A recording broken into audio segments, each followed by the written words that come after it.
School പൂട്ടും മുമ്പേ തുടങ്ങിയിട്ടുണ്ട്. പത്തനംതിട്ട കോന്നി റിപ്പബ്ലിക് സ്കൂളിൽ BMW കാറുമായി യുവാക്കളുടെ അഭ്യാസ പ്രകടനം. വിദ്യാർത്ഥികളുടെ യാത്രയപ്പ് ആഘോഷങ്ങൾക്കിടെയാണ് സംഭവം. വിദ്യാർത്ഥികൾ 2000 രൂപ നൽകി വാഹനം വിളിച്ചു വരുത്തിയതെന്ന് പോലീസ് പറയുന്നു. കാർ ഉടമകൾക്കെതിരെ പോലീസ് കേസെടുത്തു.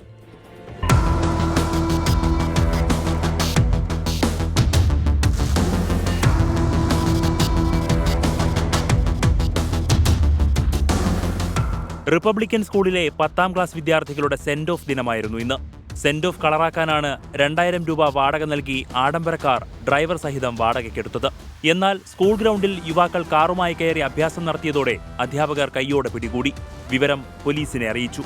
10ാം ക്ലാസ്സിലെ കുട്ടികളുടെ ഫെയർവെല്ലുമായിട്ട് ബന്ധപ്പെട്ട് 2000 രൂപയ്ക്ക് വാടകയ്ക്ക് ഇവരെ വിളിച്ചു വരുത്തി ഫോട്ടോഷൂട്ടും മറ്റ് റൈഡിങ് നടത്തുന്നതിന് വേണ്ടി കുട്ടികൾ വിളിച്ചു വരുത്തിയതാണ് എന്നാണ് അറിയാൻ കഴിഞ്ഞത്.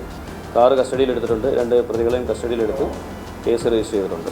ഫോട്ടോയും റീൽസും ചിത്രീകരിക്കാനാണ് വിദ്യാർത്ഥികൾ വാഹനം വിളിച്ചു വരുത്തിയതെന്നാണ് പോലീസ് പറയുന്നത്. സംഭവത്തിൽ കോന്നി പോലീസ് കേസെടുത്തിട്ടുണ്ട്.